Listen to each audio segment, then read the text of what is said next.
Sa video ito is sasagutin ko guys yung live tungkol sa live ni Mang Ili, kung saan sinabi niya or nakiusap siya doon sa mga nagko-content ng mga sahod nila sa lahat ng PB team, which is kahit hindi niya minention yung pangalan ko, alam naman natin na isa yun sa mga kino-content ko, no? So dito is totoo naman din talaga yung sinabi niya na kahit estimated lang yung Social Blade, yung website na pinagkukunan namin ng source doon sa topic, is delikado po talaga, lalo na sa panahon ngayon, no?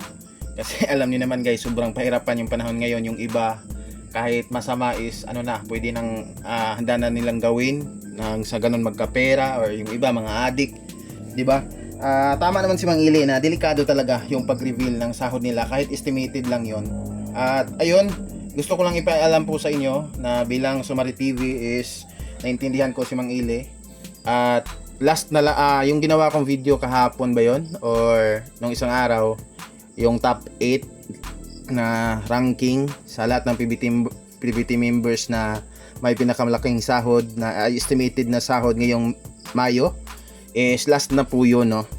Hindi na po ako magko-content ng ganun. Kahit hindi po ako minention ni Mang Ili, alam naman natin na nagko-content din ako ng mga ganun isang beses sa isang buwan, kasi ayun nga, nasa 20 mga pitsa ng 20 hanggang 23 yun ang mga content ko, kasi doon po kasi yung mga araw na yan nagsisend si YouTube ng sahod sa kanyang mga creator. So although may marami, hindi lang ako nagko-content ng mga ganito, so shout out, alam niyo yan, meron ding nagko-content na mga sahod ng PB team.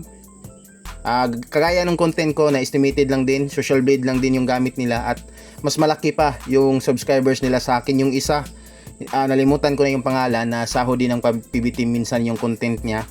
Basta 100,000 subscribers yung channel niya, no? So sana din siya na bahala kung sana mapanood niya tong live ni Mang Ili, kasi kahit estimated yun guys, totoo naman din talaga na delikado, di ba? Kasi yung lugar na pinapasukan nila sa pagbablog, minsan doon pa sila matutulog. Hindi natin alam yung isip ng mga tao, at baka may makapanood ba na kriminal yung pag-iisip, yung mga ganun. So yun, last na po yun, no? Dahil hindi din natin gugustuhin na may mangyaring masama sa PB team, di ba? So itigil ko na po yun, no? Kahit 20,000 plus subscribers lang ako, at iilan lang yung viewers din sa mga video kong ginawa na yun, is ititigil ko na po. Kung may gagawin akong next month, kung may gagawin akong ranking sa top 8 ng PBT members, hindi na po tungkol sa sahod, hindi na po sahod yung pagbabasihan ko, kumbaga yung views na lang, no, for the last 30 days, yun na lang po yung i-content ko. So ayun.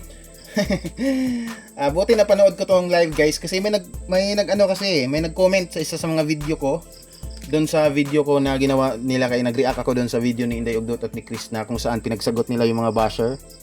So may nag-comment doon. mabuti nagbasa ako ng comment. Sinabi niya na may pakiusap daw si Mang Ili sa akin. So agad kong chinek itong live ni Sir sa live daw ni Sir Ili. So agad kong chinek itong live ni Sir Ili kung talagang minention ba niya ako, or kung ano talaga yung buo talagang sinabi ni Mang Ili. So ayan, pinanood ko. So yun pala, hindi niya pala ako minention, kasi siguro naman alam din ni Mang Ili na hindi lang ako. Siguro nga yung ibig sabihin niyan dito na isang channel, siguro nga hindi ako kasi di ba 20,000 23 24 ilan subscribers ko ngayon, basta 20 plus thousand. Siguro nga hindi ako itong YouTube channel niya na dito ibig sabihin niya. Sabi kasi ni Mang Ili dito, may isang YouTube channel daw na yun, yung sahod daw yung topic, sahod nila.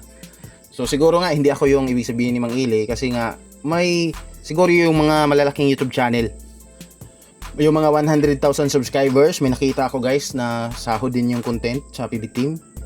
Hindi lang sa PB team yung content niya, lahat ng mga sikat na vlogger dito sa YouTube, yung Kalingap, yung Cobra Prince, yung mga ganun, pero kasama na po yung PB team, at marami yung subscribers niya. So pero kahit hindi man tayo yung ibig sabihin ni Mang Ili, pero ayun nga, isa din tayo sa nagko-content ng ganun. So alam niyo naman, may ilan dito na nakapanood sa mga video kong ganun. So last na po, no? Last na po 'yun. At ayun.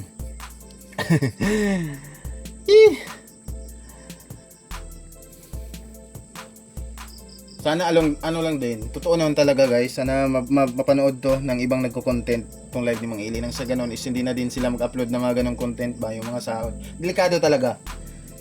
'Di ba? Kasi sila si Sir Paul dadayo ng ilang ibang lugar, minsan doon pa sila matulog. Ayun, dami pa namang addict ngayon. Ang daming krimen ngayon sa panahon ngayon, guys. Grabe.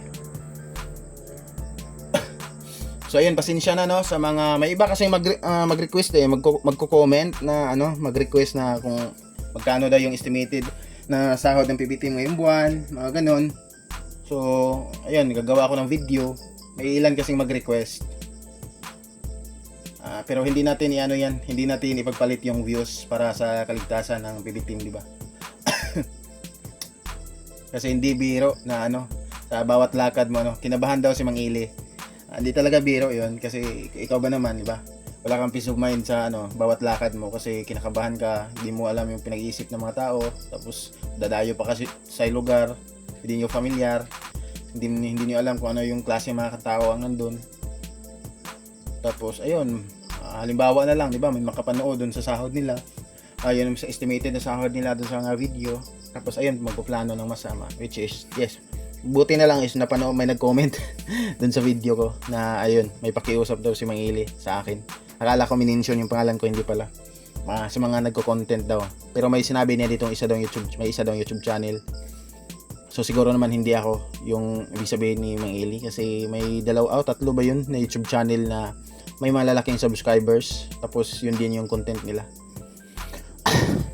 Pero nang sa ganon hindi dadami is unahan ko na po, no? So pasensya na, yung ranking natin sa sunod-sunod na buwan is hindi na po tungkol sa sahod, sa views na lang.